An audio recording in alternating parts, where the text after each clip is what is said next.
بسم اللہ الرحمن الرحیم۔ السلام علیکم ورحمۃ اللہ وبرکاتہ۔ نبی کریم صلی اللہ علیہ وآلہ وسلم کا فرمان مبارک ہے، جب بندہ گناہ کرتا ہے اور فوراً استغفار کر لیتا ہے تو شیطان کہتا ہے کاش میں نے اسے گناہ پر نہ اکسایا ہوتا۔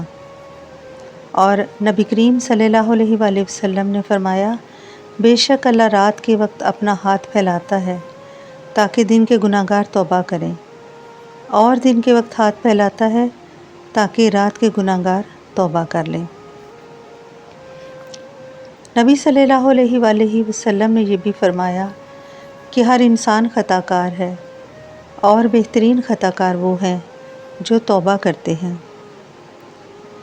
حضرت انس رضی اللہ تعالیٰ عنہ سے روایت ہے، میں نے رسول اللہ صلی اللہ علیہ وآلہ وسلم کو فرماتے ہوئے سنا، اللہ تعالیٰ فرماتا ہے، اے ابن آدم، جب تک تو مجھے پکارے گا اور مجھ سے امید رکھے گا میں تجھے بخش دوں گا، چاہے تیرے گناہ آسمان تک ہی کیوں نہ ہوں۔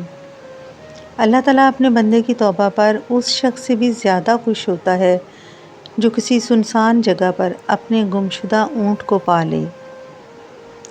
یعنی اللہ سبحانہ تعالیٰ بندے کی سچی توبہ پر انتہائی خوش ہوتا ہے، جیسے کوئی شخص زندگی کی امید پا لے۔ سچی توبہ پر گناہ نیکیوں میں بدل جاتے ہیں۔ اللہ تعالیٰ قرآن مجید میں فرماتا ہے، جو توبہ کرے، ایمان لائے اور نیک عمل کرے تو اللہ ان کے گناہوں کو نیکیوں میں بدل دے گا۔